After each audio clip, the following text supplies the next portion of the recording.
Good morning बच्चों।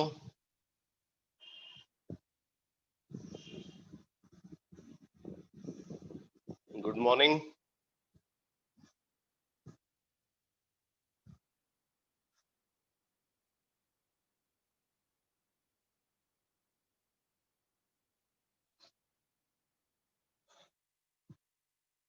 एक question note करो, ओजोनोलिसिस के कॉन्सेप्ट पे बेस्ड एक क्वेश्चन नोट करो। इसके बाद फिर मैं एल्काइन स्टार्ट करूंगा।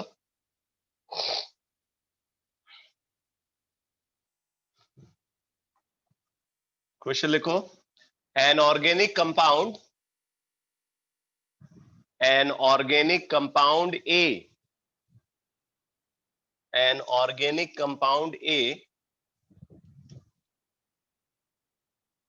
molecular formula C10H16 on catalytic hydrogenation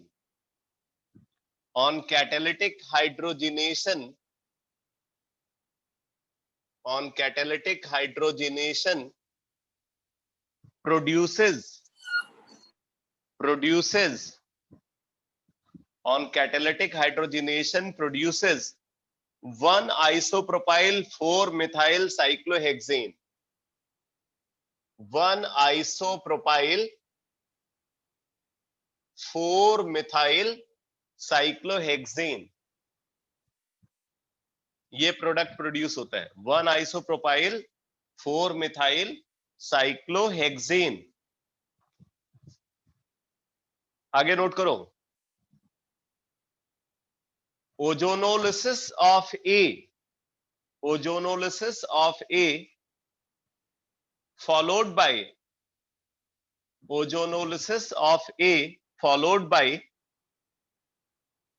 followed by work up with dimethyl sulfide ozonolysis of A followed by work up with dimethyl sulfide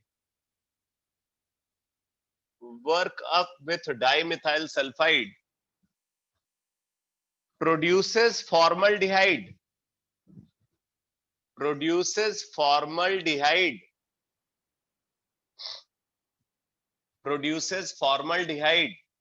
and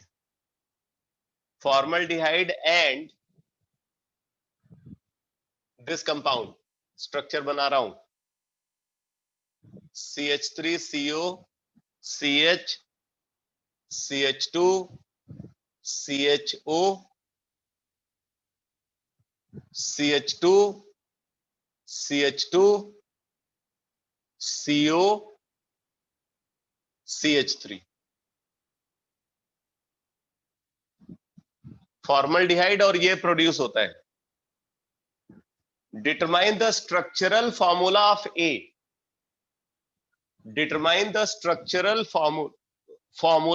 ए आपको इसका स्ट्रक्चरल फॉर्मूला डिटरमाइन करना है।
आप कंपाउंड ए का nomenclature बता देना, structural formula तो आप बता नहीं पाओगे, नॉमेनक्लेचर बता देना।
व्हाट्सएप ग्रुप पे भेजोगे भाई, लेकिन मैं देख नहीं पाऊंगा ना, इसी मोबाइल को मैं यूज कर रहा हूँ, जूम ऐप को यूज को जो मतलब उसी पे ऑपरेट कर रहा हूँ।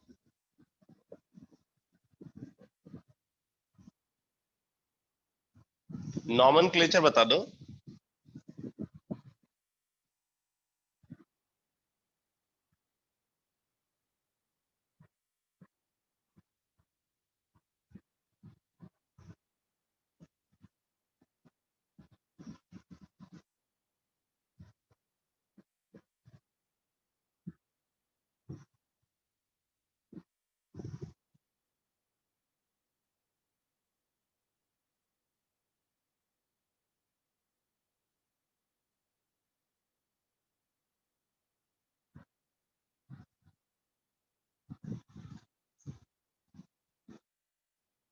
मुझे तो लगता है कि बहुत सारे लोगों को नॉमेनक्लेचर लिखने में ही प्रॉब्लम आ जाएगी।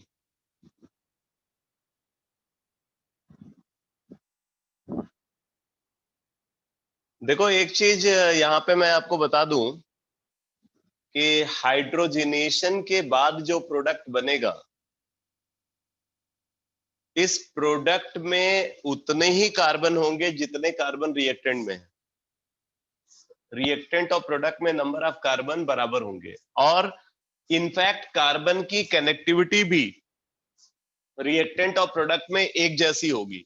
सिर्फ डिफरेंस ये होगा कि रिएक्टेंट में कुछ मल्टीपल बॉन्ड्स होंगे जो प्रोडक्ट में नहीं होंगे।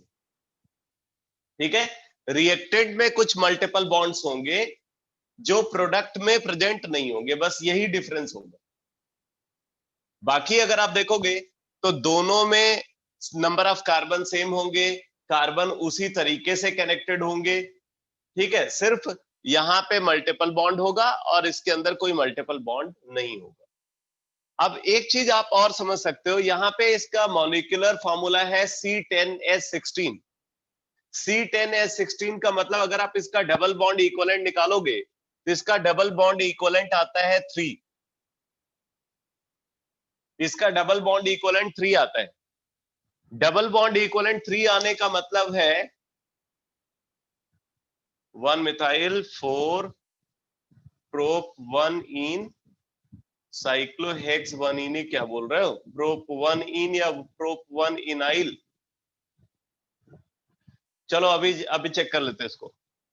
तो डबल बॉन्ड इक्विवेलेंट 3 है इसका, डबल बॉन्ड इक्विवेलेंट 3 है, जिसमें आप देख रहे हो एक तो साइक्लिक रिंग दिख रही है। अगर यहाँ पे साइक्लिक रिंग है तो रिएक्टेंट में भी रही होगी साइक्लिक रिंग। तो इसका मतलब कि डीबी की एक वैल्यू तो रिंग के थ्रू सेटिस्फाई हो रही है, बाकी जो दो वैल्यूज होंगी वो डबल बॉन्ड के थ्रू सेटिस्फाइड होंगी।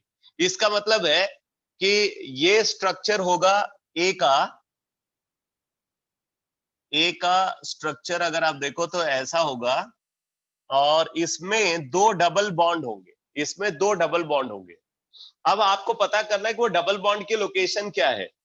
तो एक तो आप ये समझो कि प्रोडक्ट यहाँ पे बन रहा है फॉर्मल्डिहाइड, यहाँ पे प्रोडक्ट बन रहा है फॉर्मल्डिहाइड। अगर फॉर्मल्डिहाइड बन रहा है इसका मतलब कि टर्मिनल डबल बॉन्ड होना चाहिए।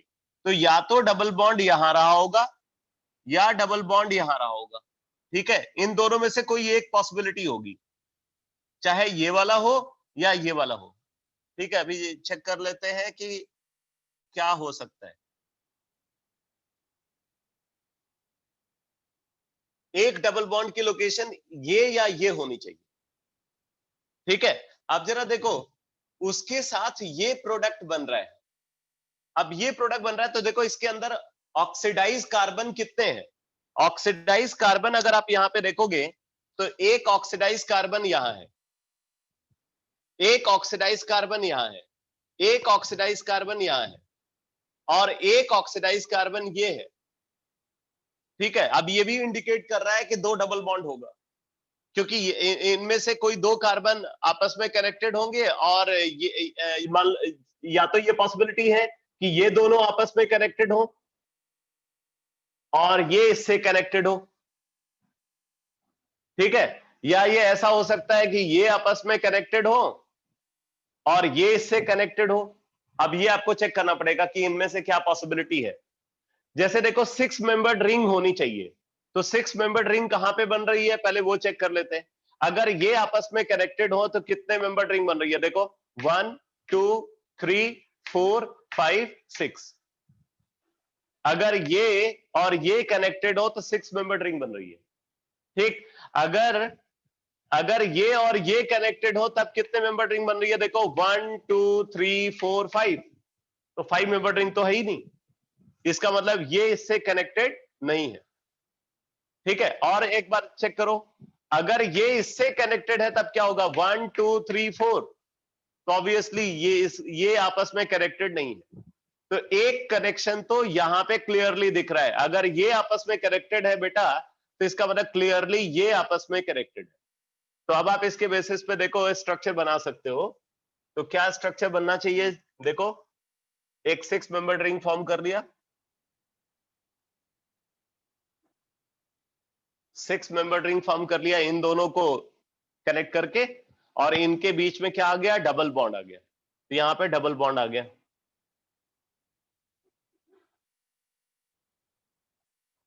इन दोनों के बीच में डबल बॉन्ड। ठीक, अब देखो डबल बॉन्ड वाले एक कार्बन पे मिथाइल है, एक कार्बन पे डबल बॉन्ड वाले एक कार्बन पे मिथाइल है। ठीक है, अब देखो डबल बॉन्ड का दूसरा एंड ये है। अब ये जो दूसरा एंड है यहां से आप देखो एक ब्रांच निकलेगी यहां इस कार्बन से। तो ये इस जरा इस कार्बन की पोजीशन इसके रेस्पेक्ट में देखो, 1 2 3। मतलब अगर ये है तो एक ब्रांच जो है आप यहाँ पे देखोगे वो ब्रांच कहां से निकलेगी, ये हो गया डबल बॉन्ड का दूसरा एंड। यहां से काउंट करते हैं 1 2 3, यहां से ब्रांच निकलेगी। ठीक है, एक ब्रांच यहां से निकलेगी। अब देखो इस ब्रांच में कितने कार्बन होंगे, एक तो ये वाला कार्बन इस कार्बन से डबल बॉन्ड के थ्रू कनेक्टेड है, और इधर एक मिथाइल है। मतलब ऐसा स्ट्रक्चर होना चाहिए, जो ए का स्ट्रक्चर है, ए का स्ट्रक्चर ये होना चाहिए। तो कितने लोगों ने ए का ये वाला स्ट्रक्चर ड्रॉ किया है, ए का स्ट्रक्चर ये वाला कितने लोगों ने ड्रॉ किया है बेटा।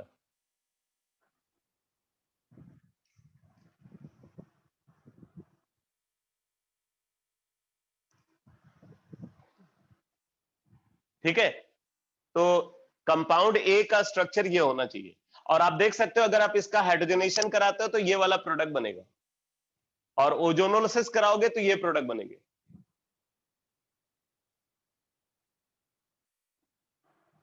तो ऐसा क्वेश्चन अक्सर पूछा जाता है कि ओजोनोलिसिस का प्रोडक्ट आपको बता देंगे, ठीक है, और प्रोडक्ट ऑफ हाइड्रोजनेशन बता देंगे, और फिर आपसे बोलेंगे कि ओरिजिनल कंपाउंड जिसकी ओजोनोलिसिस से वो प्रोडक्ट बना है उसका स्ट्रक्चरल फॉर्मूला क्या होगा।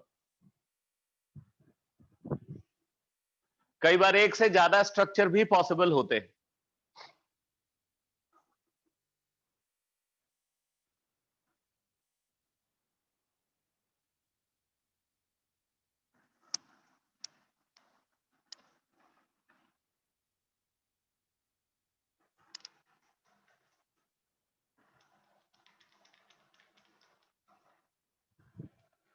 अब आप नोट करो, एल्काइन, एल्काइन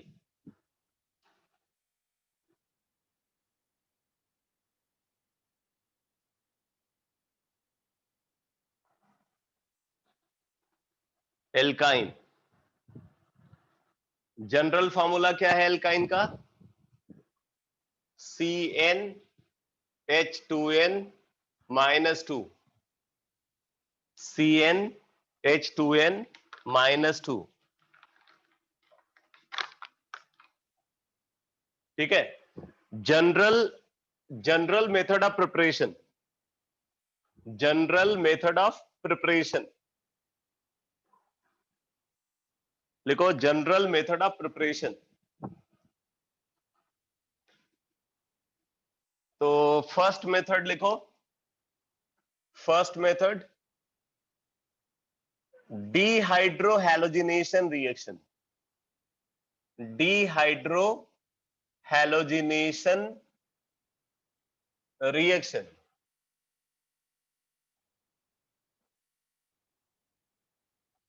डिहाइड्रोहैलोजिनेशन रिएक्शन, इसका डिटेल लिखो बेटा, लिखो when vic or gem dihalide, when Vis or gem dihalide, when Vis or gem dihalide containing, when Vis or gem dihalide containing at least 2 beta hydrogen, when Vis or gem dihalide containing at least 2 beta hydrogen, at least 2 beta hydrogen is heated with, is heated with, is heated with dehydrohalogenating agent, is heated with dehydrohalogenating agent, is heated with dehydrohalogenating agent like alcoholic KOH, alcoholic KOH followed by treatment with sodamide, alcoholic KOH followed by treatment with sodamide, alcoholic KOH followed by treatment with sodamide, or with excess sodamide, or with excess sodamide, or with excess sodamide, then alkyne is obtained, then alkyne is obtained as major product, then alkyne is obtained as major product, then alkyne is obtained as major product। आगे लिखो, reaction follow E2 mechanism, reaction follow E2 mechanism, reaction follow E2 mechanism, ठीक है। तो reaction E2 mechanism को follow करती है। अब जरा देखो, अगर हमारे पास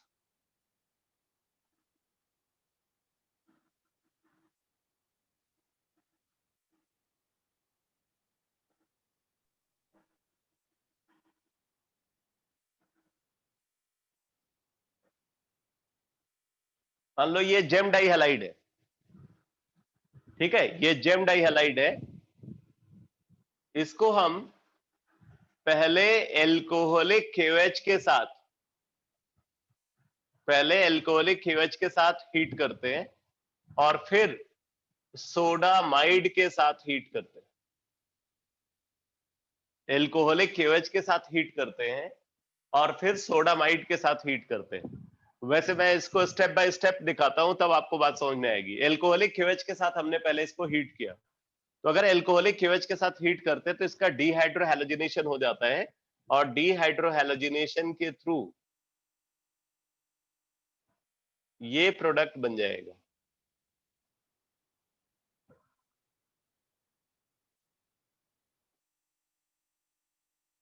ठीक है, डीहाइड्रोहैलोजिनेशन के थ्रू ये प्रोडक्ट बनेगा। अब देखो ये विनाइल क्लोराइड है, यहाँ पे विनाइलिक कार्बन पे क्लोरीन है। अब विनाइलिक कार्बन पे क्लोरीन है बेटा, तो इसका रिजल्ट क्या होगा, ये लोन पेयर इसका कंजुगेशन में है, कंजुगेशन में होने की वजह से यहाँ पे मल्टीपल बॉन्ड कैरेक्टर होगा, कार्बन और क्लोरीन के बीच में मल्टीपल बॉन्ड कैरेक्टर होगा, और मल्टीपल बॉन्ड कैरेक्टर होने से बॉन्ड स्ट्रेंथ बढ़ जाती है, और बॉन्ड स्ट्रेंथ ज्यादा होने की वजह से एल्कोहलिक KOH के साथ अगर आप इसको हीट करोगे, ठीक है, इसको भी आप देख लेना, अगर फिर से हम एल्कोहलिक KOH के साथ इसको हीट करें तो कोई रिएक्शन नहीं होती, बिकॉज हमें यहां पे स्ट्रॉन्ग बॉन्ड ब्रेक करना है, कार्बन और क्लोरीन के बीच में मल्टीपल बॉन्ड कैरेक्टर है, तो जिसको ये वीक डिहाइड्रोहैलोजिनेटिंग एजेंट ब्रेक नहीं करा सकता, इसलिए एल्कोहलिक KOH के साथ आगे रिएक्शन नहीं होगी। हाँ, अगर आप इसको सोडामाइड के साथ हीट करते हो, अगर आप इसको सोडामाइड के साथ हीट करते हो, तो सोडामाइड के साथ हीट करने पे नेक्स्ट स्टेप का डिहाइड्रोहैलोजिनेशन होगा और उसके थ्रू ये प्रोडक्ट मेजर प्रोडक्ट के फॉर्म में प्रोड्यूस होगा।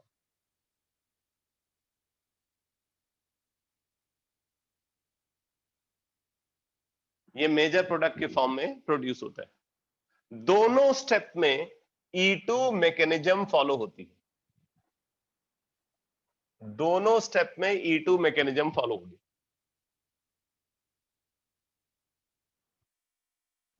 ठीक है, अब एक और इंपॉर्टेंट बात मैं आपको बताता हूं यहां पे, कि अगर हम यहां पे इसको एक्सेस सोडामाइड के साथ हीट करते हैं, अगर इसको एक्सेस सोडामाइड के साथ हीट करते हैं, ठीक है, तो दोनों स्टेप का डिहाइड्रोहैलोजिनेशन होगा और दोनों स्टेप के डिहाइड्रोहैलोजिनेशन के थ्रू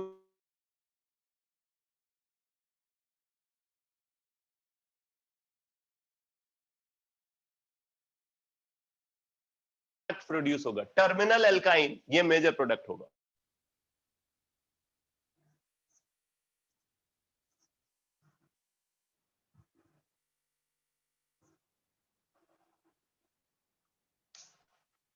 ठीक है, अगर एक्सेस सोडामाइड के साथ हम इसको हीट करते हैं, मतलब पहले स्टेप का डिहाइड्रोहैलोजिनेशन भी सोडामाइड के साथ और दूसरे स्टेप का डिहाइड्रोहैलोजिनेशन भी सोडामाइड के साथ अगर हम कराते हैं, तो terminal alkyne is the major product. लेकिन अगर पहले स्टेप का डिहाइड्रोहैलोजिनेशन एल्कोहलिक KOH के साथ और दूसरे स्टेप का डिहाइड्रोहैलोजिनेशन सोडामाइड के साथ होगा, तो non terminal alkyne is the major product. एक तो ये डिफरेंस राइज होता है, इसको अपने दिमाग में रखना। दूसरी बात, अगर आप एल्कोहलिक KOH को एक्सेस में यूज करते हो, चाहे एल्कोहलिक KOH को एक्सेस में यूज करो या एल्कोहलिक KOH को लिमिटिंग अमाउंट में यूज करो, रिएक्शन इस स्टेज के आगे प्रोसीड नहीं करेगी, मतलब विनाइल क्लोराइड प्रोड्यूस होगा। ठीक है, विनाइल क्लोराइड का फर्दर डिहाइड्रोहैलोजिनेशन नहीं हो पाएगा अगर आप एल्कोहलिक KOH को यूज करोगे। तो दोनों स्टेप का डिहाइड्रोहैलोजिनेशन कराना है, तो या तो आप एक्सेस में सोडामाइड यूज करो या आप पहले एल्कोहलिक KOH के साथ हीट करो, फिर सोडामाइड के साथ हीट करो, तब जाकर के दोनों स्टेप का डिहाइड्रोहैलोजिनेशन पॉसिबल होगा। तो ये जितने फैक्ट्स मैंने आपको बताए, ये सब समझ में आ गए बेटा? ये सारे फैक्ट्स क्लियर हो गए?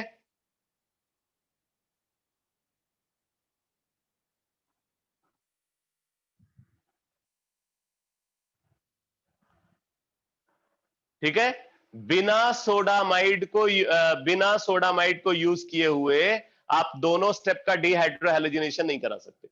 अगर आप एक्सेस में एल्कोहलिक KOH को यूज करोगे सिर्फ एक स्टेप का डिहाइड्रोहैलोजिनेशन परफॉर्म होगा।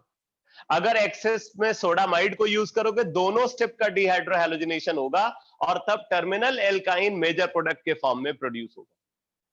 बट अगर एक बार एल्कोहलिक KOH के साथ हीट करोगे फिर सोडामाइड के साथ हीट करोगे then non terminal alkyne is the major product. अच्छा, एक बात आपको यहां पे और बता दूं कि इन प्रोडक्ट्स के साथ, ठीक है, जैसे अगर आप इसको यूज करो तो इसके साथ यहां पे पॉसिबिलिटी इसके फॉर्मेशन की भी होगी, ये भी फॉर्म हो सकता है CH3 CH double bond C double bond CH2, ये भी प्रोड्यूस हो सकता है, बट ये माइनर प्रोडक्ट है, ट्रेस अमाउंट में प्रोड्यूस होता है, माइनर प्रोडक्ट है, ट्रेस अमाउंट में प्रोड्यूस होगा।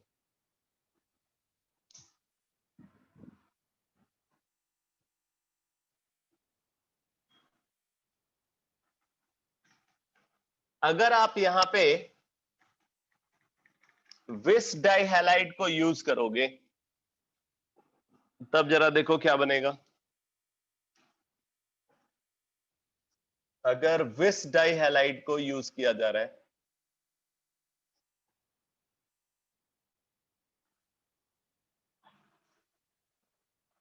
और इसको हम एल्कोहलिक KOH के साथ हीट करते हैं, फिर सोडामाइड के साथ हीट करते हैं, एल्कोहलिक KOH के साथ हीट करते हैं, फिर सोडामाइड के साथ हीट करते हैं, तो एक तो ये प्रोडक्ट बनेगा बेटा,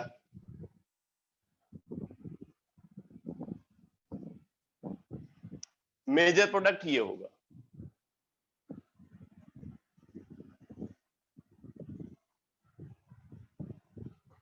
अब इसमें क्या होगा, यहां का क्लोरीन और यहां का हाइड्रोजन रिमूव होगा, फिर ये वाला क्लोरीन और ये हाइड्रोजन रिमूव होगा, तो इस तरीके से डबल डिहाइड्रोहैलोजिनेशन के थ्रू ये एल्काइन बन जाएगा। इसके साथ ये प्रोडक्ट भी बनता है माइनर प्रोडक्ट के फॉर्म में, ब्यूटाडाइन, ये माइनर प्रोडक्ट के फॉर्म में प्रोड्यूस होता है।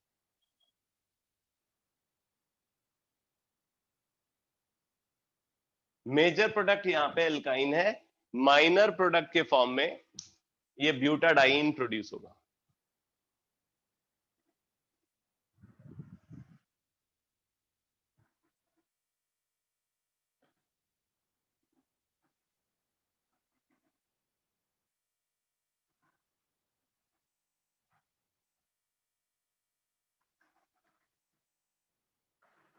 तो ये तो बात हो गई डीहाइड्रोहैलोजिनेशन रिएक्शन की। अब आप नोट करो next reaction, dehalogenation reaction, dehalogenation reaction, dehalogenation reaction,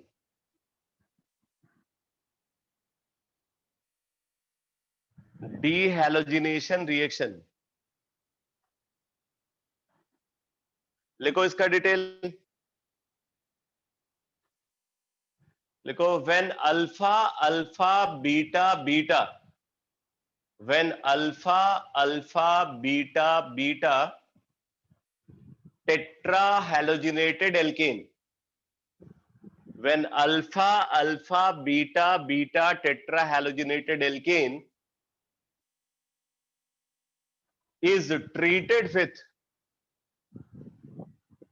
when alpha alpha beta beta tetrahalogenated alkane is treated with dehalogenating agent, is treated with dehalogenating agent like zinc and ether, zinc and ether, or silver and alcohol, silver and alcohol, zinc and ether or silver and alcohol, then alkyne is obtained, then alkyne is obtained through double dehalogenation. Then alkyne is obtained through double dehalogenation.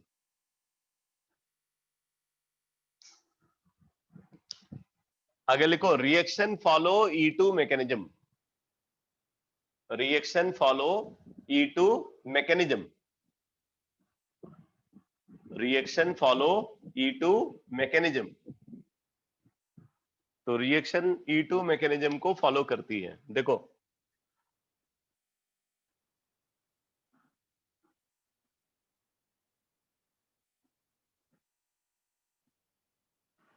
ये एक टेट्राहैलोजिनेटेड alkene है.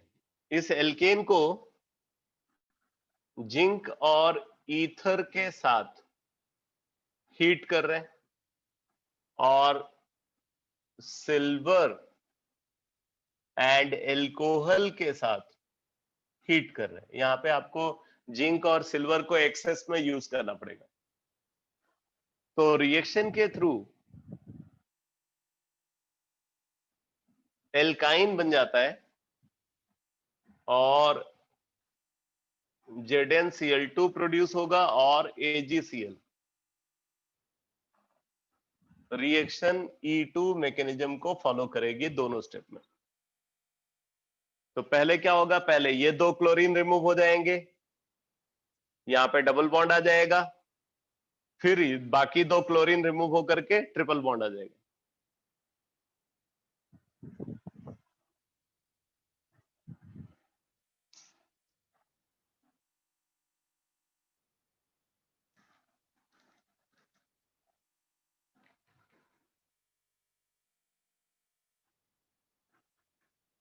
तो यहाँ पे टेट्राहैलोजिनेटेड alkane होना चाहिए, वो भी कैसा, alpha alpha beta beta tetrahalogenated alkene.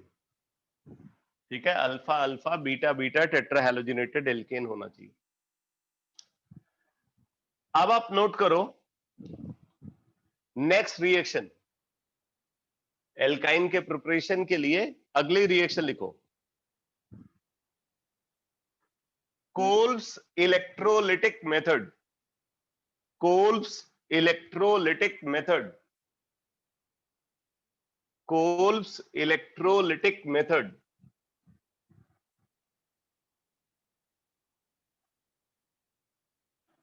Note करो बेटा इसका डिटेल लिखो.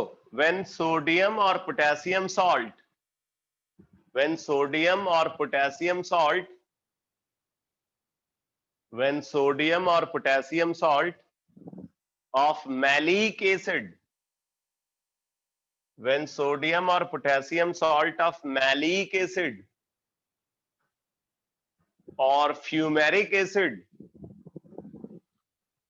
when sodium or potassium salt of malic acid or fumaric acid is electrolyzed, is electrolyzed,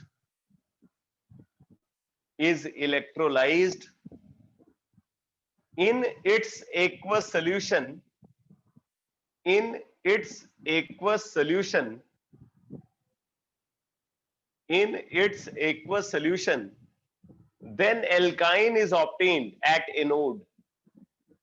Then alkyne is obtained at anode by the evolution of carbon dioxide gas. By the evolution of carbon dioxide gas.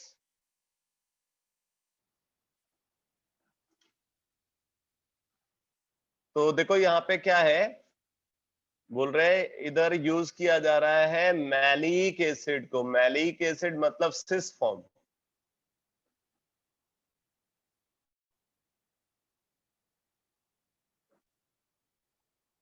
ये malic acid का derivative हो जाएगा बेटा, cis form. दोनों carboxylic group अगर same side में होते हैं तो मैलिक एसिड बोलते हैं, और इसका जो ट्रांस फॉर्म है वो फ्यूमेरिक एसिड बोला जाता है. तो आप सिस भी ले सकते हो और इसका ट्रांस भी ले सकते हो. इसको इलेक्ट्रोलाइज कर रहे हैं, इसकी इलेक्ट्रोलिसिस करा रहे हैं. तो जब इसकी इलेक्ट्रोलिसिस कराएंगे तो क्या होगा, यहां से CO2 रिमूव होगा यहां से CO2 रिमूव होगा, यहां पे फ्री रेडिकल फॉर्म होगा, यहां पे फ्री रेडिकल फॉर्म होगा, और फिर फ्री रेडिकल की कपलिंग के थ्रू ट्रिपल बॉन्ड यानी कि एल्काइन का फॉर्मेशन हो जाता है।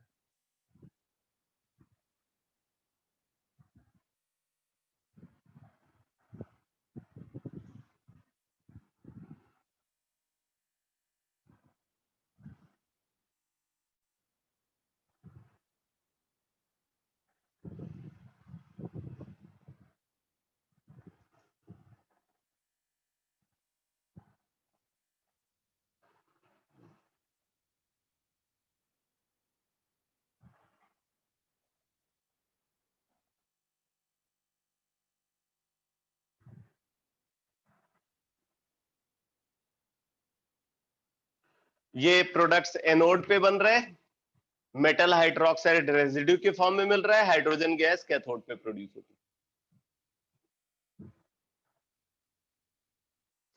यहां पे आप चाहे इसका सिस फॉर्म लो या आप इसका ट्रांसफॉर्म लो, दोनों से सेम प्रोडक्ट बनता है।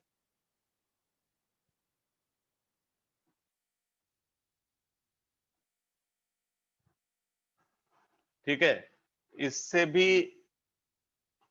जो प्रोडक्ट इससे बन रहा है वही प्रोडक्ट ये भी फॉर्म करेगा, दोनों से सेम प्रोडक्ट का फॉर्मेशन होगा।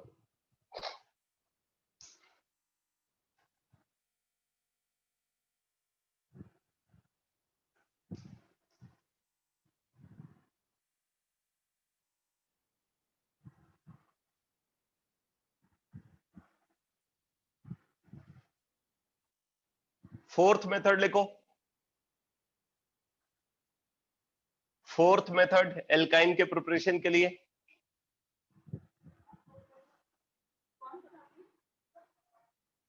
फोर्थ मेथड लिखो, by dry distillation of hello form, by dry distillation of halo form with silver powder, by dry distillation of halo form with silver powder,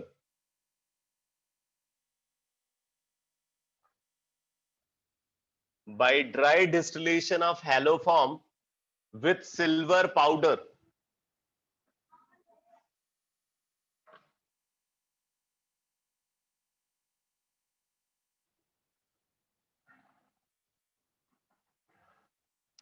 इसमें इसका डिटेल लिखो बेटा रिएक्शन का। when halo form is dry distilled with silver powder, when halo form is dry distilled with silver powder,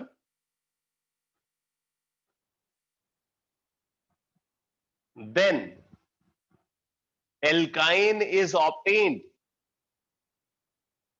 then alkyne is obtained by the precipitation of silver halide, then alkyne is obtained by the precipitation of silver halide, then alkyne is obtained by the precipitation of silver halide.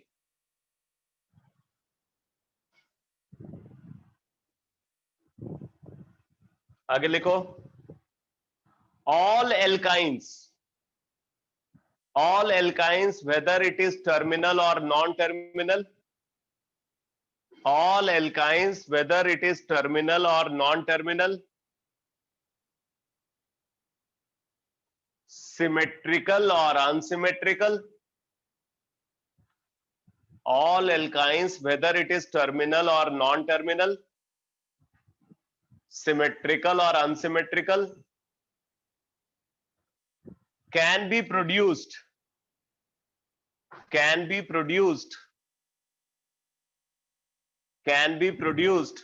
by this method,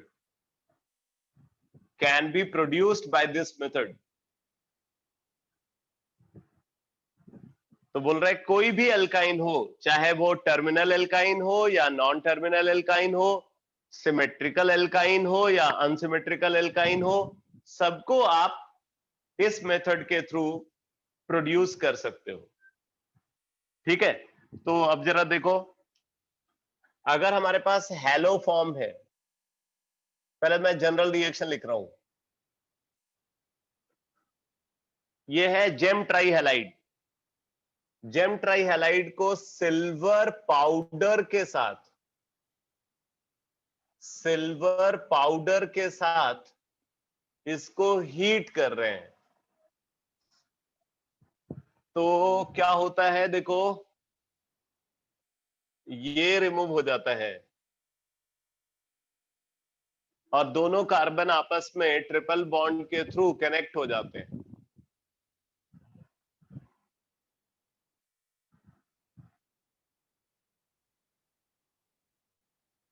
इस pattern पे reaction proceed करती।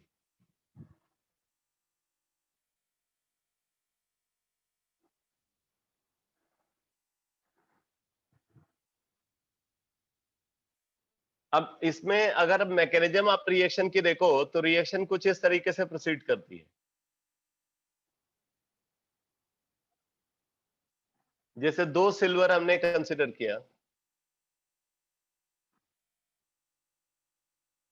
ये 2 silver मिल करके pair of electron halogen को transfer करते हैं। They transfer pair of electron to halogen. ठीक है, अब क्या होता है, ये वाला बॉन्ड ब्रेक हो जाता है, AgX रिमूव हो गया, सिल्वर आयन प्रोड्यूस हो गया, और फिर क्या होता है, यहां पे बन गया एक कार्बन आयन, यहां पे कार्बन आयन बन गया। अब ये कार्बन आयन क्या करता है, ये कार्बन आयन दूसरे जेम ट्राई हैलाइड पे अटैक करके हैलोजन को रिमूव कर देता है। अब यहां से अगर आप देखो तो ये alpha alpha beta beta tetra halogenated alkane बन जाता है। Alpha alpha beta beta tetra halogenated alkane, ये बन गया। अब फिर से हम क्या कर रहे हैं, 2 सिल्वर को यूज करेंगे, ये दोनों मिलकर के इसको पेयर ऑफ इलेक्ट्रॉन ट्रांसफर करते हैं, ये बॉन्ड पेयर यहां आ जाता है, ये यहां से रिमूव हो जाता है। तो AgX रिमूव हुआ और ये बन गया बेटा।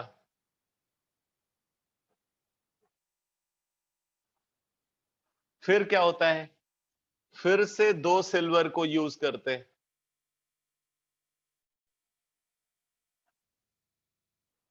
अब ये भी पेयर ऑफ इलेक्ट्रॉन इसको ट्रांसफर करते हैं, ये यहां आ गया, ये रिमूव हो गया, तो फिर AgX रिमूव हो गया और एल्काइन बन जाता है। तो ये है पूरी मैकेनिज्म इस रिएक्शन की, इस पैटर्न पे रिएक्शन प्रोसीड करती।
तो मैकेनिज्म, इसकी मैकेनिज्म के सारे स्टेप समझ में आ गए बेटा?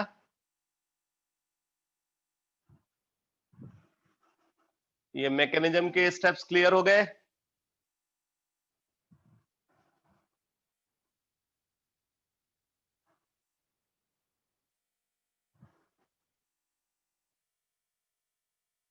ठीक है, अब देखो बोला जा रहा है कि हम इस मेथड के थ्रू कोई भी एल्काइन बना सकते हैं। अब जरा देखो कैसे बना सकते हैं। अगर मान लो आपको एसिटिलीन का फॉर्मेशन करना है, एसिटिलीन का फॉर्मेशन करना है, तो क्या करोगे, यहां हाइड्रोजन होना चाहिए, यहां हाइड्रोजन होना चाहिए, तो यहां पे हाइड्रोजन होगा, यहां पे हाइड्रोजन होगा, एसिटिलीन बन गया। इस तरीके से आप एसिटिलीन यानी कि इथाइन को प्रोड्यूस कर सकते हो। अब अगर आपको बनाना है प्रोपाइन, प्रोपाइन बनाना है तो क्या करोगे, एक जगह पे रख दो मिथाइल और एक जगह पे रख दो हाइड्रोजन, और फिर आप रिएक्शन को परफॉर्म करो, तो रिएक्शन को परफॉर्म करने पे प्रोपाइन बन जाएगा। ये टर्मिनल एल्काइन है, अनसिमेट्रिकल एल्काइन है। इससे पहले वाला एल्काइन भी टर्मिनल था बट वो सिमेट्रिकल था। ठीक है, अब देखो अगर आपको ब्यूट टू आइन बनाना है, ब्यूट टू आइन, तब क्या करोगे, यहां पे मिथाइल रख दिया, यहां पे मिथाइल रख दिया, अब जो प्रोडक्ट बनेगा वो ये प्रोडक्ट होगा। अब देखो ब्यूट टू आइन बन गया। तो ये क्या है, ये एक सिमेट्रिकल एल्काइन है, नॉन टर्मिनल एल्काइन है। तो आप देख रहे हो कि यहाँ पे टर्मिनल एल्काइन को भी प्रोड्यूस कर पा रहे हैं हम, और नॉन टर्मिनल एल्काइन को भी प्रोड्यूस कर पा रहे हैं, सिमेट्रिकल एल्काइन को भी प्रोड्यूस कर पा रहे हैं और अनसिमेट्रिकल एल्काइन को भी प्रोड्यूस कर पा रहे हैं। तो all alkynes can be produced by this method, ये स्पेशल फीचर है इस रिएक्शन का। All alkyne can be produced by this method. In fact जो कोल्ब्स इलेक्ट्रोलाइटिक मेथड था उसमें भी हम सारे एल्काइन को प्रोड्यूस कर सकते हैं, उसके थ्रू भी सारे एल्काइन को प्रोड्यूस किया जा सकता है।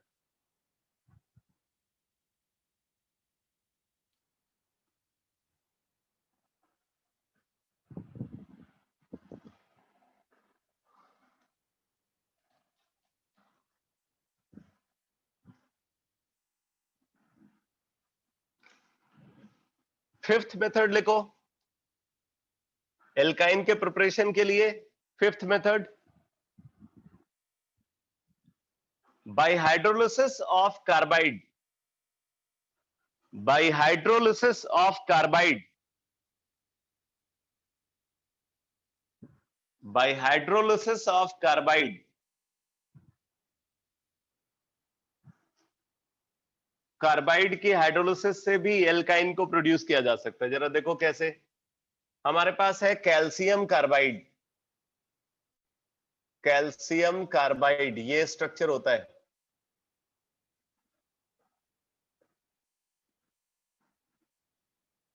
इसकी हाइड्रोलिसिस करा रहे हैं,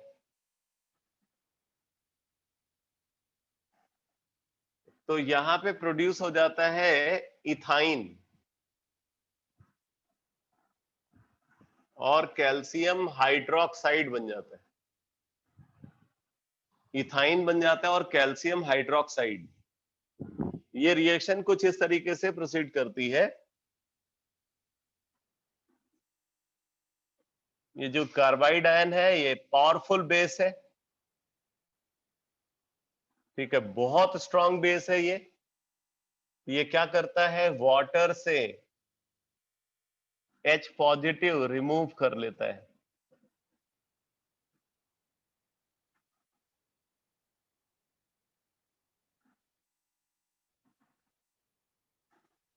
और हाइड्रोक्सिल आयन, ये दो फ्री, हाइड्रोक्सिल आयन फ्री हो, कैल्शियम आयन से अटैच हो जाते हैं।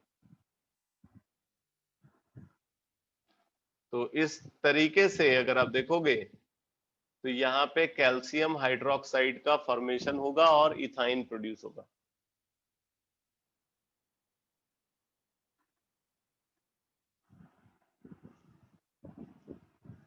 इसी तरीके से अगर हम मैग्नीशियम कार्बाइड को कंसीडर करते हैं, मैग्नीशियम कार्बाइड को Mg2C3, इसकी हाइड्रोलिसिस कराते हैं, तो हाइड्रोलिसिस के through propyne, propyne major product के फॉर्म में प्रोड्यूस होता है, प्लस माइनर प्रोडक्ट के फॉर्म में ये क्यूमुलेटेड डाइईन प्रोड्यूस होता है। ये मेजर प्रोडक्ट है।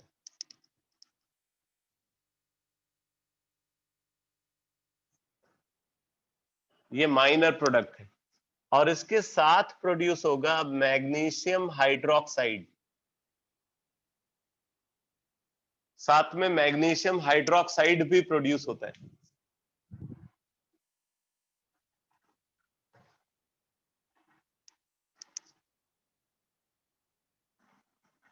अब जरा देखो, मैग्नीशियम कार्बाइड का अगर हम स्ट्रक्चर देखें तो मैग्नीशियम कार्बाइड का स्ट्रक्चर ऐसा है, दो रेजोनेटिंग स्ट्रक्चर है इसके।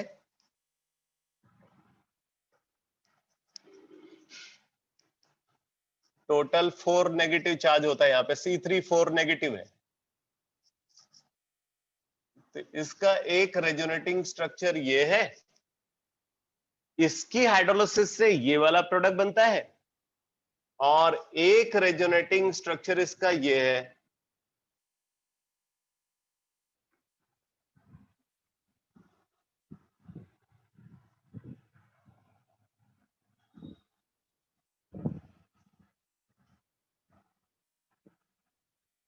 To negative.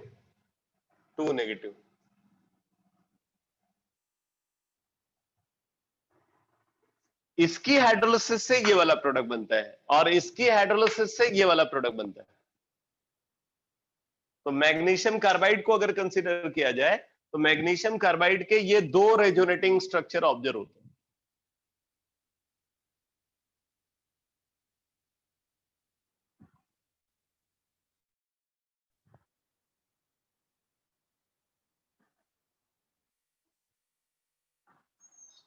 तो ये बात क्लियर हो गई आपको? ये हाइड्रोलिसिस ऑफ कार्बाइड का कॉन्सेप्ट समझ में आ गया?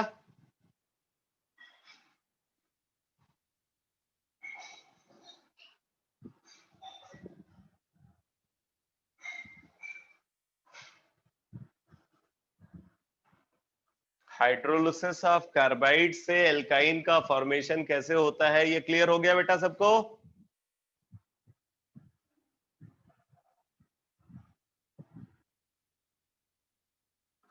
लास्ट मेथड ऑफ प्रिपरेशन लिखो एल्काइन के लिए।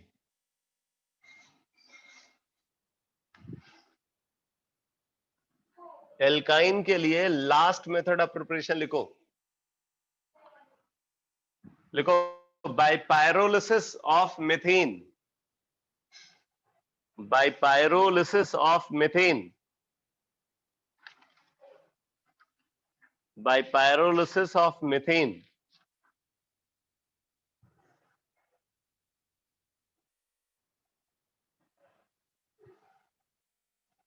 लिखो when methane is passed, when methane is passed through red hot, when methane is passed through red hot iron or copper tube, when methane is passed through red hot iron or copper tube at temperature 1500 degree centigrade, at temperature 1500 degree centigrade with a very small contact time, with a very small contact time 0.01 to 0.1 second, with a very small contact time 0.01 to 0.1 second, then acetylene is obtained, then acetylene is obtained, then acetylene is obtained. आगे लिखो बेटा, if contact time increases, if contact time increases, if contact time increases, then acetylene produced undergo polymerization, then acetylene produced undergo polymerization product, then acetylene produced undergo polymerization product नहीं, polymerization reaction, polymerization reaction. और acetylene की जो polymerisation reaction होती है उससे क्या product बनता है, मैं एल्काइन की केमिकल प्रॉपर्टी के एंड में बताऊंगा।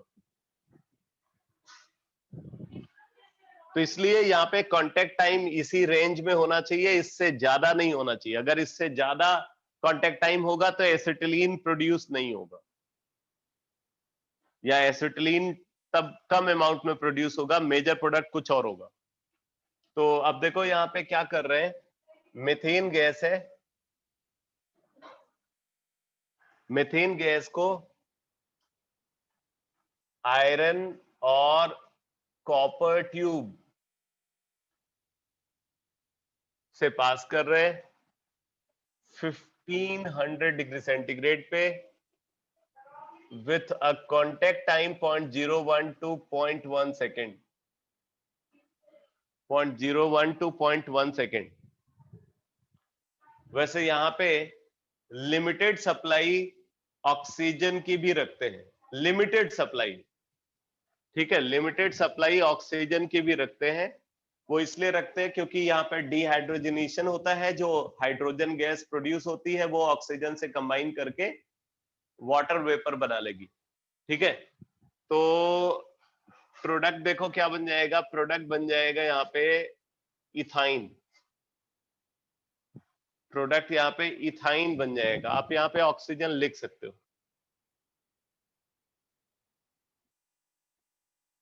ये एक्सेस में है।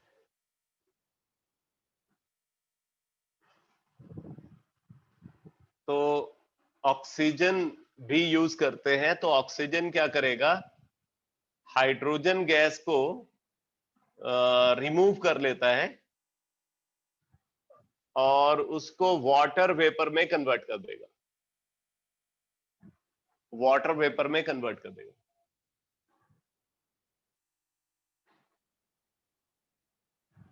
तो इस तरीके से इथाइन का फॉर्मेशन होता है। अगर आप कांटेक्ट टाइम बढ़ाओगे तो कांटेक्ट टाइम बढ़ाने पे ये इथाइन ट्राइमराइज होकर के बेंजीन बना लेगा, टेट्रामेराइज होकर के साइक्लोऑक्टा टेट्राइन बना लेगा, ठीक है। इनफैक्ट लीनियर पॉलीमराइजेशन के थ्रू भी ये प्रोडक्ट फॉर्मेशन कर सकता है। तो बहुत सारी पॉसिबिलिटीज हैं प्रोडक्ट की।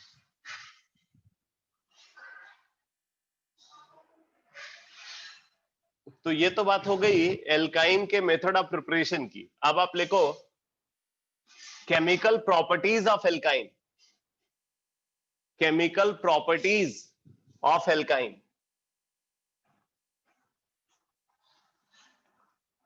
Chemical properties of alkyne.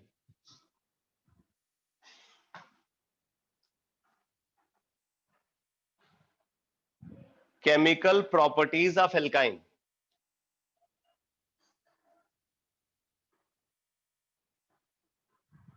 लिखो बेटा, alkyne mainly undergo, alkyne mainly undergo in following type of chemical reaction. Alkyne mainly undergo in following type of chemical reaction. Number 1, salt formation.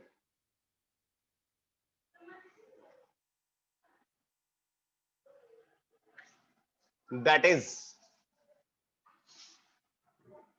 reaction due to acidic hydrogen.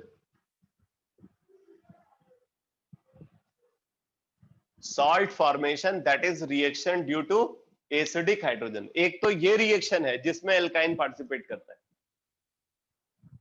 salt formation that is reaction due to acidic hydrogen. दूसरी reaction जिसमें alkyne participate करता है वो है addition reaction.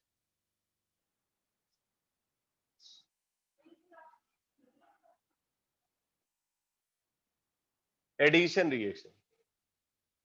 तीसरी reaction जिसमें alkyne participate करता है वो है ऑक्सीडेशन रिएक्शन।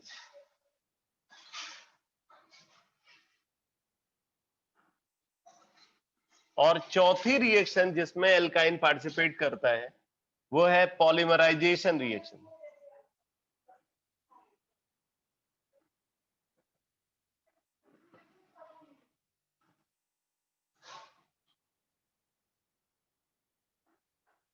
ये चार अलग अलग टाइप की रिएक्शन है जिसमें एल्काइन पार्टिसिपेट करता है।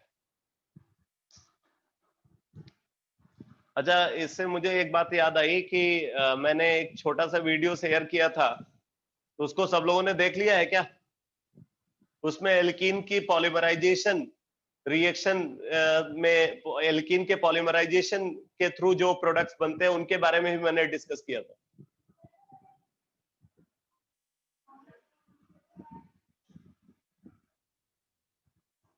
ठीक है, तो अगर हम एल्काइन को कंसीडर करें तो एल्काइन जो है इन 4 डिफरेंट टाइप की रिएक्शंस में पार्टिसिपेट करता है। Salt formation reaction, addition reaction, oxidation reaction, polymerization reaction, जिसमें ये एल्काइन की बहुत इंपॉर्टेंट कैरेक्टरिस्टिक है सॉल्ट फॉर्मेशन। तो आप लिखो number 1 salt formation. Salt formation, that is reaction due to acidic hydrogen. That is reaction due to acidic hydrogen.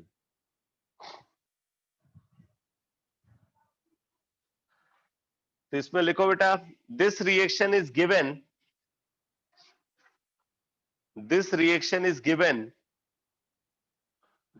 only by terminal alkyne. This reaction is given only by terminal alkyne. This reaction is given only by terminal alkyne due to presence of acidic hydrogen inside it. Due to presence of acidic hydrogen inside it.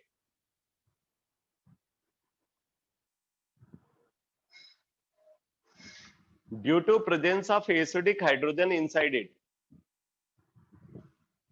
तो इसमें जो non terminal alkyne है वो कभी participate नहीं करता, सिर्फ terminal alkyne ही यहाँ पे पार्टिसिपेट करेगा। इनफैक्ट ये जो रिएक्शंस हैं ये टर्मिनल एल्काइन और नॉन टर्मिनल एल्काइन को डिस्टिंग्विश करने का एक मेथड भी है। अगर आपके पास टर्मिनल एल्काइन है और नॉन टर्मिनल एल्काइन है, आप उनको डिस्टिंग्विश करना चाहते हो तो उनके डिस्टिंक्शन के लिए इस रिएक्शन को कंसीडर किया जाता है। तो अब यहाँ पे जरा देखो, अगर हम ऑर्डर ऑफ एसिडिक कैरेक्टर को कंसीडर करते हैं तो ऑर्डर ऑफ एसिडिक कैरेक्टर में एसिटिलीन जो है, यहाँ पे जो ऑर्डर मैं लिख रहा हूं ऐसा नहीं कि पूरा एसिडिक स्ट्रेंथ का ऑर्डर लिख रहा हूं, कुछ कंपाउंड्स का एसिडिक स्ट्रेंथ का ऑर्डर आपके सामने रख रहा हूं। तो एसिटिलीन, उसके बाद फिर आता है terminal alkyne RC triple bond CH, इसके बाद फिर आता है अमोनिया,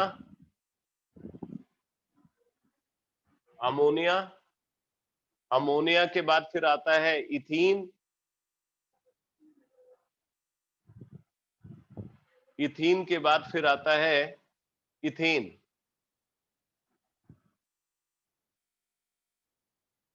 अगर हम एल्कोहल की बात करें तो एल्कोहल जो है वो इससे ज्यादा एसिडिक होगा, और वाटर को अगर कंसीडर करें तो वाटर एल्कोहल से भी ज्यादा एसिडिक होगा।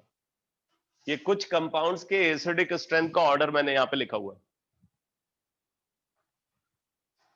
Water, alcohol, acetylene, terminal alkyne, ammonia, ethene, ethane. तो आप इसके बेसिस पे ये देख सकते हो कि जो टर्मिनल एल्काइन है उसका हाइड्रोजन सफिशिएंटली एसिडिक है। इसका मतलब अगर इसको हम स्ट्रॉन्ग बेस के साथ रिएक्ट कराएं तो स्ट्रॉन्ग बेस से रिएक्ट करके ये सॉल्ट फॉर्मेशन कर सकता है।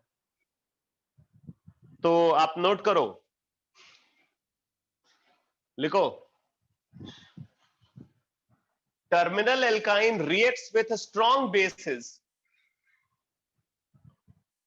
terminal alkyne reacts with strong bases.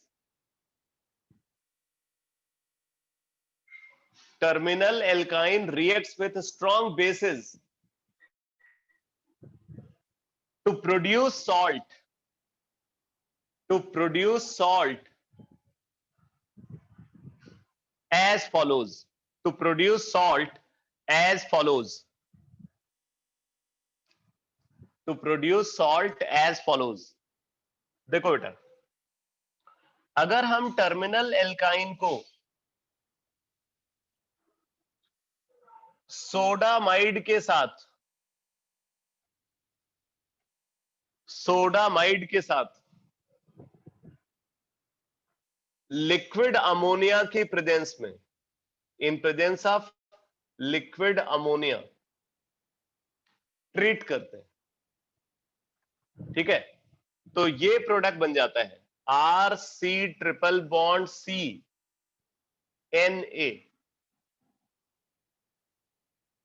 Plus ammonia gas. ये NH2 नेगेटिव यहां से मिलेगा और H पॉजिटिव यहां से मिलेगा, ये कंबाइन करके आपस में अमोनिया का फॉर्मेशन कर लेंगे और इसका सोडियम आयन इस कार्बन के साथ कनेक्ट हो जाएगा। तो RC triple bond CNA plus ammonia gas, इसको बोलते हैं सोडियम एल्काइनाइड। सोडियम एल्काइनाइड, इसका फॉर्मेशन होगा सोडियम एल्काइनाइड या सोडियो डेरिवेटिव ऑफ एल्काइन। इसी तरीके से अगर हम टर्मिनल एल्काइन को ग्रिग्नॉड रिएजेंट से रिएक्ट कराते हैं, अगर हम इसको ग्रिग्नॉड रिएजेंट से रिएक्ट कराते हैं, तब देखो क्या बनेगा, तब बन जाता है RC triple bond C negative MgX positive plus R prime H। इसमें क्या होगा, ये बॉन्ड ब्रेक होगा, कार्बन आयन बना, ये यहां से H पॉजिटिव रिमूव कर लेगा।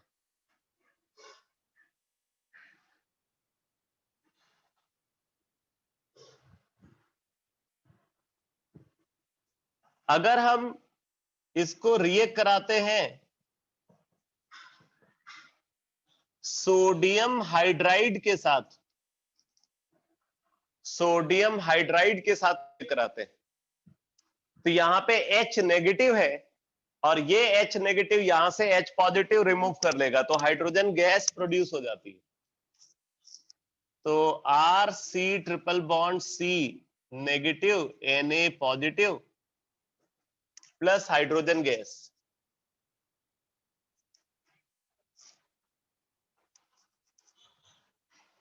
RC triple bond C negative Na positive plus hydrogen gas, ये प्रोड्यूस हो जाएगी।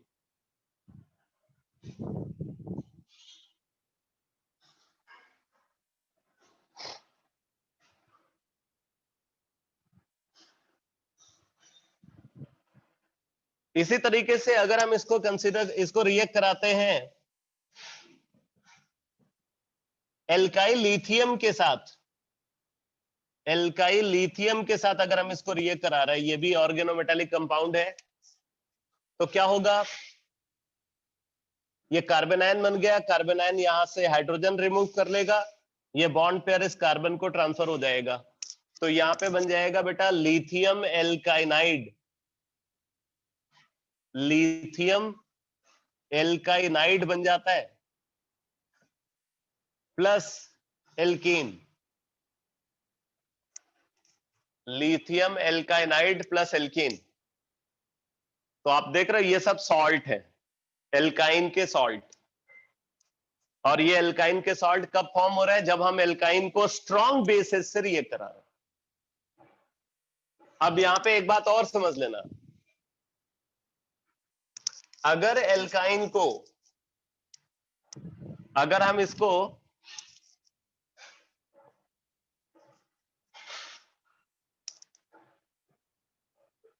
सोडियम हाइड्रोक्साइड के साथ रिएक्ट कराते हैं, तो ये बनना चाहिए,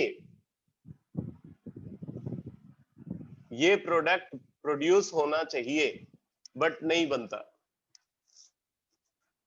ये रिएक्शन नहीं होती। क्यों नहीं होती? क्योंकि आप देखो, इधर एसिड की तरह बिहेव कर रहा है टर्मिनल एल्काइन, और ये प्रोड्यूस कर रहा है वाटर। वाटर जो है ये मोर एसिडिक है, और ये लेस एसिडिक है। तो less acidic compound more acidic compound को प्रोड्यूस नहीं कर सकता। Less acidic compound more acidic compound को प्रोड्यूस नहीं कर सकता। अभी मैंने जो ऑर्डर लिखवाया था उसमें वाटर एल्काइन से ज्यादा एसिडिक है, तो यहां पे less acidic compound more acidic compound को प्रोड्यूस कर रहा है, जो कि पॉसिबल नहीं है, इसलिए ये रिएक्शन नहीं होगी। जबकि इसमें देखो, ये मोर एसिडिक है एल्काइन, और अमोनिया लेस एसिडिक है, तो मोर acidic compound less acidic compound को प्रोड्यूस कर सकता है, इसलिए ये वाली रिएक्शन हो रही है। अब यहां पे देखो, एल्काइन मोर एसिडिक है, एल्केन लेस एसिडिक है, तो मोर acidic compound less acidic compound को प्रोड्यूस कर रहा है, इसलिए ये वाली रिएक्शन भी हो रही है। ठीक है, ऐसे ही ये लास्ट वाली रिएक्शन भी हो रही है, ये सेकंड लास्ट वाली रिएक्शन भी इसी पैटर्न पे हो रही है। तो बस ये याद रखना आप कि less acidic compound more acidic compound को प्रोड्यूस नहीं कर सकता। इसी पैटर्न पे आप ये भी बोल सकते हो कि अगर टर्मिनल एल्काइन को मेटल एल्कोक्साइड के साथ ट्रीट करें, मेटल एल्कोक्साइड के साथ ट्रीट करें, तो इस प्रोडक्ट का फॉर्मेशन होना चाहिए।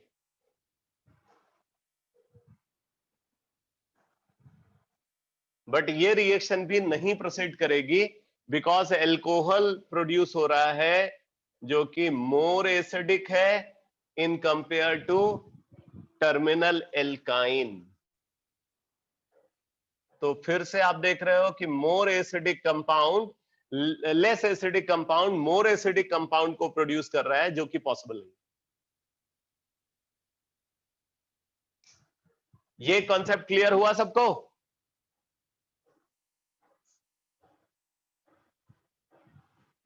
ये कॉन्सेप्ट सबको समझ में आया?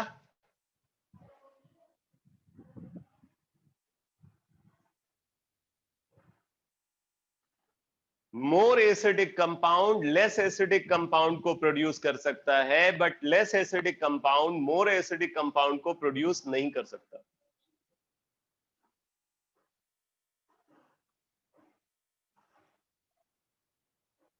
तो ये सॉल्ट फॉर्मेशन रिएक्शंस से रिलेटेड कुछ फैक्ट्स हैं। अच्छा, एक और बात, एल्काइन जो सॉल्ट बनाता है, ये सॉल्ट हाइड्रोलिसिस के थ्रू या एसिडिफिकेशन के थ्रू वापस एल्काइन में कन्वर्ट हो जाता है। ठीक है, जो मेटल सॉल्ट है एल्काइन का जो मेटल सॉल्ट है, अगर आप इसकी हाइड्रोलिसिस करा देते हो तो ये वापस एल्काइन में कन्वर्ट हो जाता है, ये फिर से एल्काइन बन जाता है। अगर आप इसकी एल्कोहोलोलिसिस करा देते हो तो ये फिर से एल्काइन में कन्वर्ट हो जाएगा।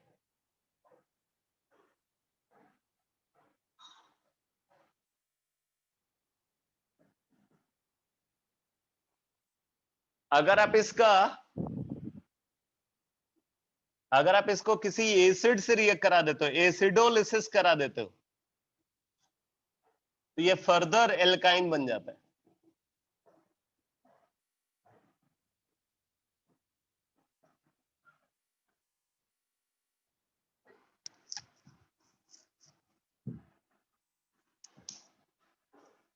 मतलब जो मेटल एल्काइनाइड फॉर्म हुआ है, ये हाइड्रोलिसिस के थ्रू या एल्कोहोलोलिसिस के थ्रू या एसिडोलिसिस के थ्रू रिकन्वर्ट हो जाता है इन टर्मिनल एल्काइन।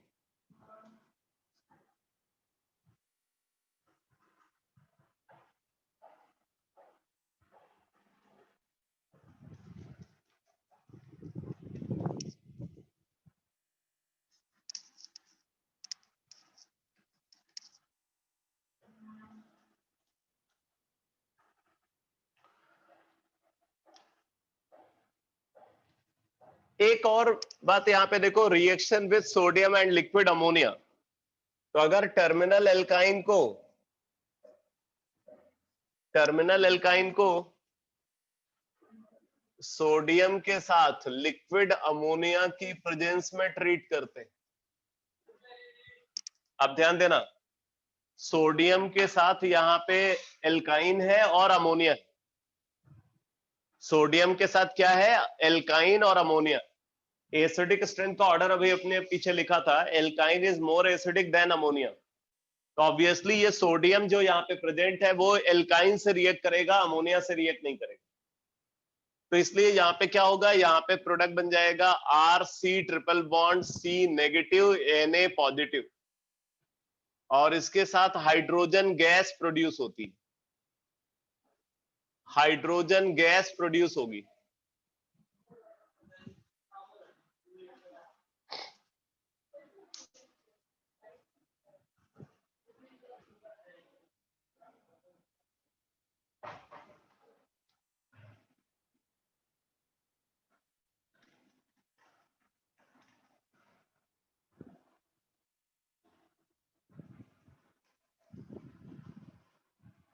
अब देखो कुछ रिएक्शन को हम यहाँ पे कंसीडर कर रहे हैं जो टर्मिनल एल्काइन के एनालिटिकल टेस्ट है।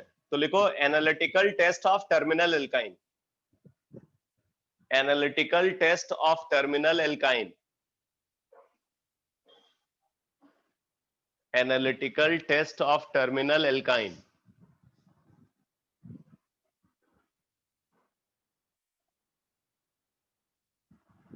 ठीक है, यहां पे मैं 3 एनालिटिकल टेस्ट बता रहा हूं।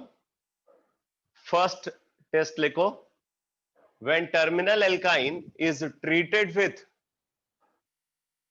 when terminal alkyne is treated with ammoniacal silver nitrate, ammoniacal silver nitrate, when terminal alkyne is treated with ammoniacal silver nitrate, then gray colored precipitate is obtained, then gray colored precipitate is obtained, gray colored precipitate is obtained। तो देखो terminal alkyne है हमारे पास और इसको treat कर रहे हैं silver nitrate और इसके साथ है अमोनियम हाइड्रोक्साइड, इसको बोलते हैं बेटा टॉलेंस रिएजेंट, इसको टॉलेंस रिएजेंट बोला जाता है। ठीक है, तो यहां पे प्रोड्यूस हो जाता है ग्रे कलर्ड प्रेसिपिटेट, ये प्रेसिपिटेट बनता है।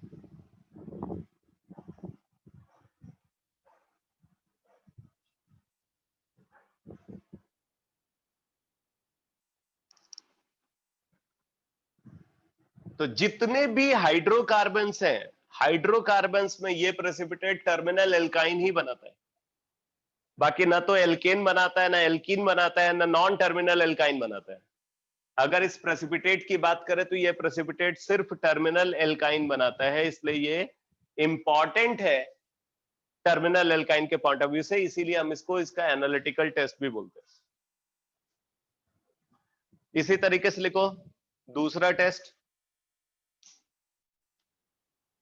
when terminal alkyne is treated with, when terminal alkyne is treated with when terminal alkyne is treated with ammoniacal cuprous chloride, ammoniacal cuprous chloride,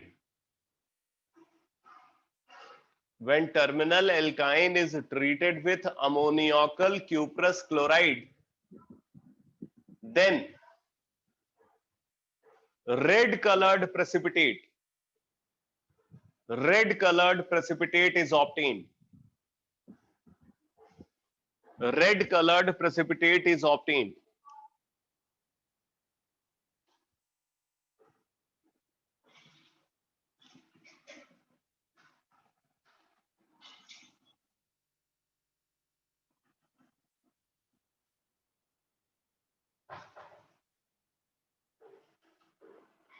अमोनियाकल cuprous chloride के साथ हम इसको ट्रीट कर रहे हैं.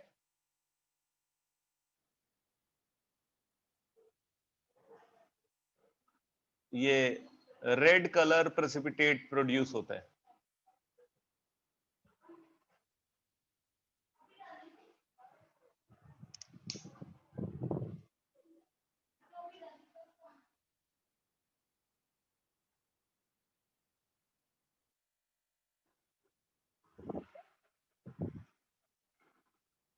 तीसरा एनालिटिकल टेस्ट लिखो.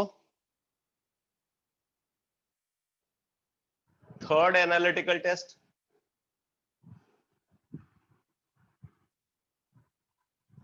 when terminal alkyne is treated with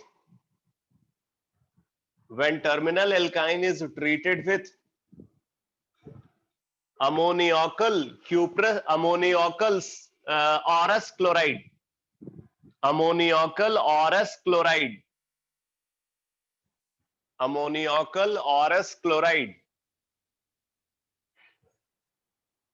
ammoniacal orous chloride, then golden colored precipitate is obtained. Then golden colored precipitate is obtained.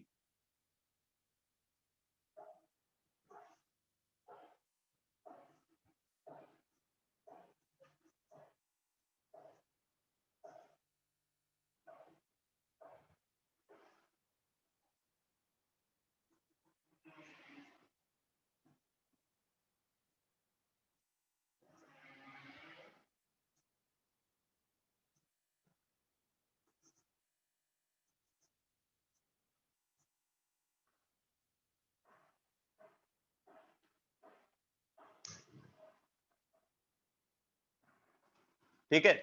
और ये जो प्रेसिपिटेट यहाँ पे फॉर्म हुए हैं बेटा, अगर आप इनका एसिडिफिकेशन करा दो या हाइड्रोलिसिस करा दो तो ये रिकन्वर्ट हो जाते हैं इन टर्मिनल एल्काइन. अगर इनका एसिडिफिकेशन करा दो या इनकी हाइड्रोलिसिस करा दो तो ये वापस टर्मिनल एल्काइन में कन्वर्ट हो जाते हैं, यानी कि प्रेसिपिटेट रीडिसॉल्व हो जाता है इन एसिडिक सॉल्यूशन. तो ये कंफर्मेटरी टेस्ट है टर्मिनल एल्काइन का. तो ये एनालिटिकल टेस्ट वाला पार्ट क्लियर हो गया.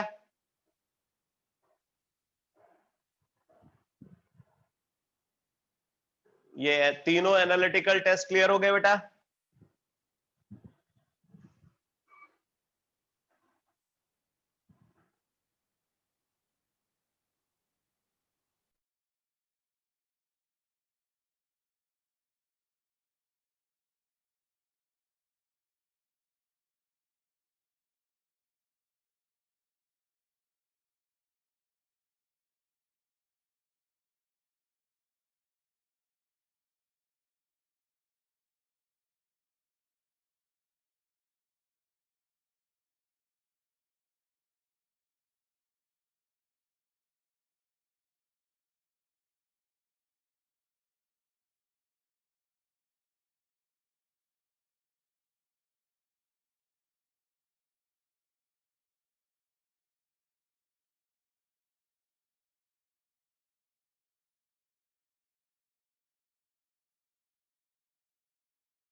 लिखो बेटा, लिखो chemical properties of metal alkynide, chemical properties of metal alkynide, chemical properties of metal alkynide.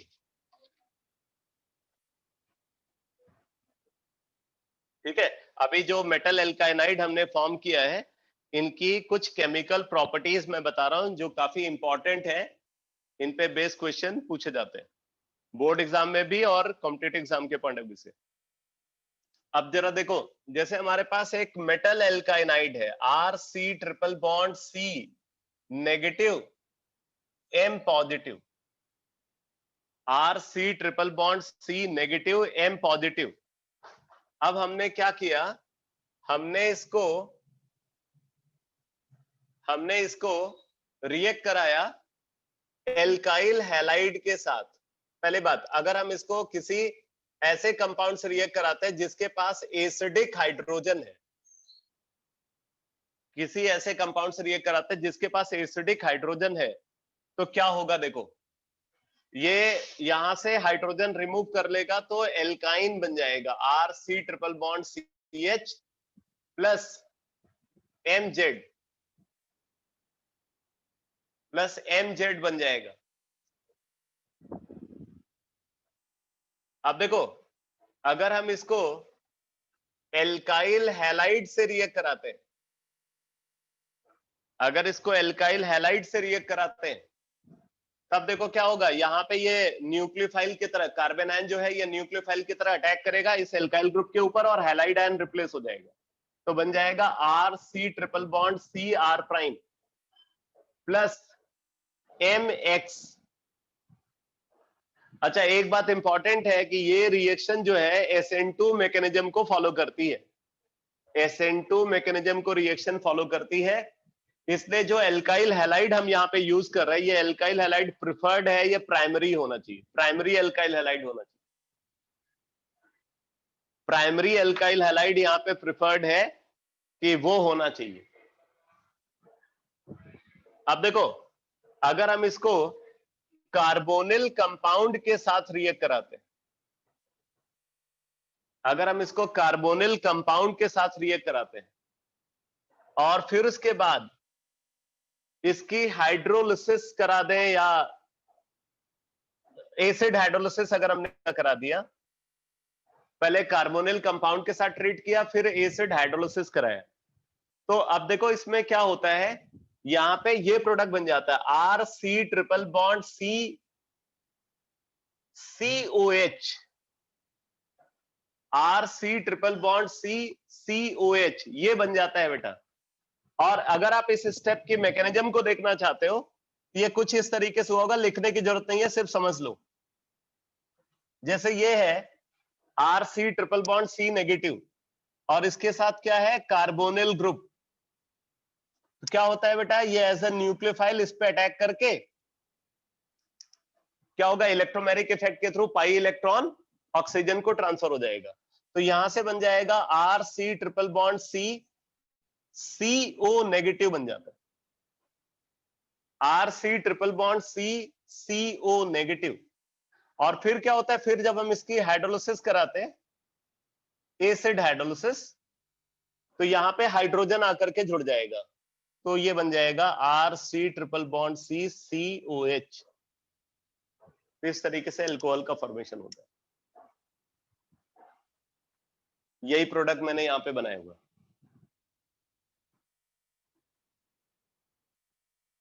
ठीक है, इसी तरीके से अगर हम इसको रिएक्ट करा रहे हैं CO2 के साथ, कार्बन डाइऑक्साइड के साथ, कार्बन डाइऑक्साइड के साथ हम इसको ट्रीट कर रहे हैं और फिर उसके बाद इसका एसिडिफिकेशन करा रहे हैं,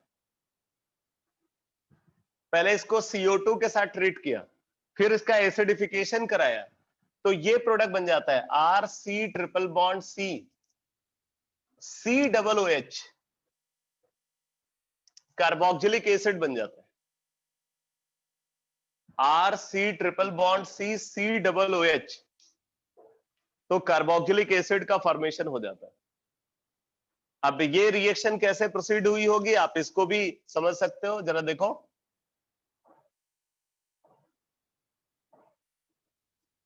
जैसे CO2 है तो क्या होगा, ये एज अ न्यूक्लियोफाइल इस पे अटैक करेगा, यहां पे इलेक्ट्रोमैग्नेटिक इफेक्ट ऑब्जर्व होगा, तो इसके थ्रू प्रोड्यूस हो जाएगा कार्बोक्सिलेट आयन। ये देखो ये कार्बोक्सिलेट आयन बन गया। फिर हम इसका जब एसिडिफिकेशन कराते हैं तो एसिडिफिकेशन के थ्रू यहां पे बन जाएगा कार्बोक्सिलिक एसिड।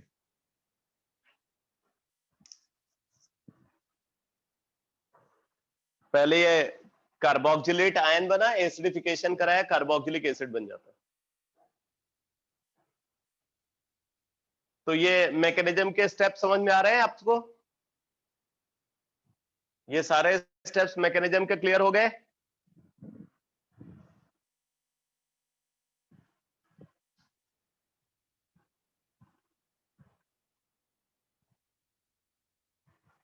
ठीक है, तो ये मेटल एल्काइनाइड के यूजेस हैं जो आप यहां पे देख रहे हो। इसके अलावा मेटल एल्काइनाइड कुछ और रिएक्शन में पार्टिसिपेट करता है, तो आप नोट करो। नेक्स्ट रिएक्शन लिखो,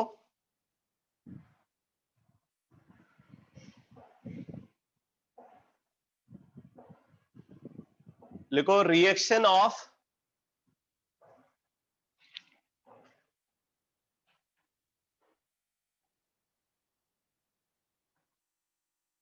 एक मिनट बेटा, एक minute.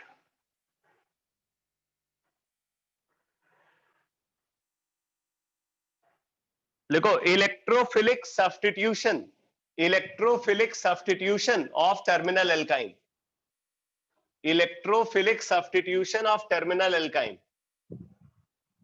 Electrophilic substitution of terminal alkyne.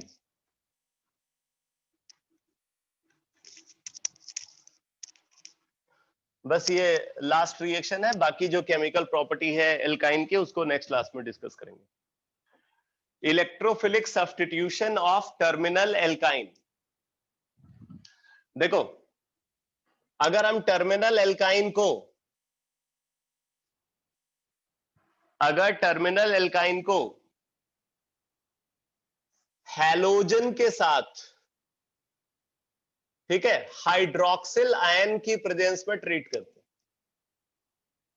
Halogen के साथ हाइड्रोक्सिल आयन की प्रेजेंस में ट्रीट करते हैं। आप हाइड्रोक्सिल आयन यहाँ पे एल्काली बोल सकते हो, मान लो NaOH यूज किया, हैलोजन के साथ NaOH, और आप इसको ऐसे लिख सकते हो NaOX सोडियम हाइपोहैलाइड। टर्मिनल एल्काइन को हैलोजन के साथ सोडियम हाइड्रोक्साइड की प्रेजेंस में या सोडियम हाइपोहैलाइड प्रेजेंस में ट्रीट करते हैं, तो बेटा यहां पे प्रोडक्ट बनता है RC triple bond CX, RC triple bond CX plus NaOH, plus NaOH बनता है। अब जरा देखो ये प्रोडक्ट फॉर्म कैसे हुआ है। बेसिकली ये जो NaOX है ये क्या है, ये बेसिकली ये इस तरीके से एग्जिस्ट कर रहा है, Na positive, O2 negative and X positive. NaOX का मतलब Na positive, O2 negative, X positive. ठीक है, तो देखो क्या होता है इसमें, ये जो O2 नेगेटिव है, O2 नेगेटिव ये बहुत स्ट्रॉन्ग बेस है, ये यहां से हाइड्रोजन रिमूव कर लेता है, तो इससे बन गया बेटा RC triple bond C negative plus OH negative, OH negative. और फिर ये क्या करता है, ये X पॉजिटिव से रिएक्ट कर जाता है, तो X पॉजिटिव से रिएक्ट करेगा तो यहां पे X आकर के जुड़ जाएगा, तो RC ट्रिपल बॉन्ड CX। अब अगर आप पूरी रिएक्शन को देखो तो पूरी रिएक्शन में हुआ क्या, यहां पे पूरी रिएक्शन में X पॉजिटिव ने H पॉजिटिव को रिप्लेस कर दिया है, यहां से H पॉजिटिव गया और उसको X पॉजिटिव ने रिप्लेस किया, इसलिए हम इसको इलेक्ट्रोफिलिक सब्स्टिट्यूशन बोलते हैं। X positive replaces H positive, therefore reaction is called electrophilic substitution. ये इसकी मैकेनिज्म आप समझ सकते हो, ठीक है? तो क्लियर हो गया ये इसकी मैकेनिज्म समझ में आ गई बेटा सबको?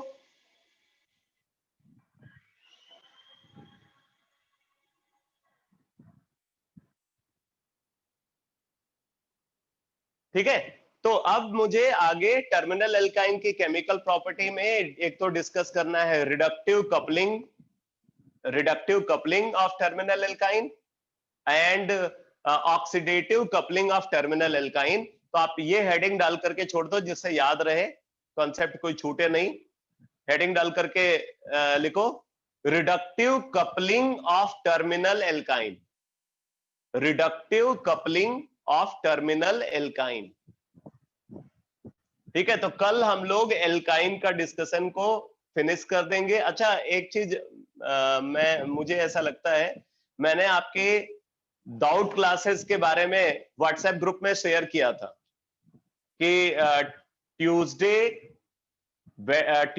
थर्सडे एंड सैटरडे 7 to 8 नहीं 6:30 to 7:30 ट्यूसडे। आप जो लोग जिन्होंने नहीं देखा है मैं उनके लिए रिपीट कर रहा हूं, Tuesday Thursday and Saturday 6:30 to 7:30 एक घंटे की 3 डाउट क्लास मैं आपके लिए प्लान कर रहा हूं। ये आपकी फ्लेक्सिबिलिटी है कि आप उनमें से कौन सी क्लास में प्रेजेंट रहना चाहते हैं, कौन सी क्लास में प्रेजेंट नहीं रहना चाहते। कोई जरूरी नहीं है कि आप ये सोच रहे हो कि आपकी कोई क्लास से अगर वो टाइम क्लैश कर रहा है तो आप कैसे अटेंड कर पाओगे। आप जितना टाइम जो है उस डाउट सेशन में रह सकते हो, आप उतने टाइम के लिए प्रेजेंट रह सकते हो। मेरी तरफ से ऐसी कोई बाउंडेशन नहीं है, ठीक है? आप अपने प्रॉब्लम्स को लेकर के आओ, उसमें मैं शेयर स्क्रीन का ऑप्शन भी आपको दूंगा। आप अपनी पूरी की पूरी प्रॉब्लम को शेयर कर सकते हो और मैं आपको उसका वहीं पे सॉल्यूशन बता दूंगा, ठीक है? जहां पे मुझे सिंपली हिंट देना होगा वहां पे मैं हिंट बता दूंगा, जहां पे पूरा रिटेन सॉल्यूशन चाहिए वो आपको एक्सप्लेन कर दूंगा। जैसा भी वहां पे उसका जो मतलब इफेक्टिव सॉल्यूशन हो सकता है वो इफेक्टिव सॉल्यूशन आपको मिल जाएगा, ठीक है? तो Tuesday Thursday and Saturday 6:30 to 7:30 ये डाउट क्लास का टाइम रहेगा।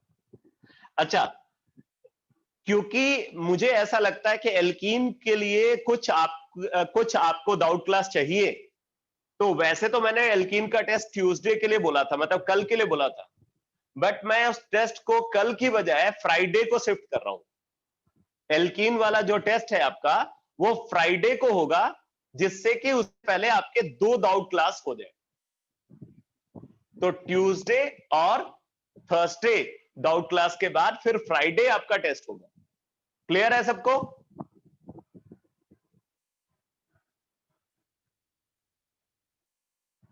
समझ में आ गया सबको? तो अपनी प्रॉब्लम्स जो है, जो भी आपको पूछनी है पूरी उसकी लिस्ट बना लो। कल इवनिंग में जो 6:30 to 7:30 क्लास होगी, डाउट क्लास होगी, उसमें आप अपनी प्रॉब्लम पूछना। ओके बेटा? Thank you sir.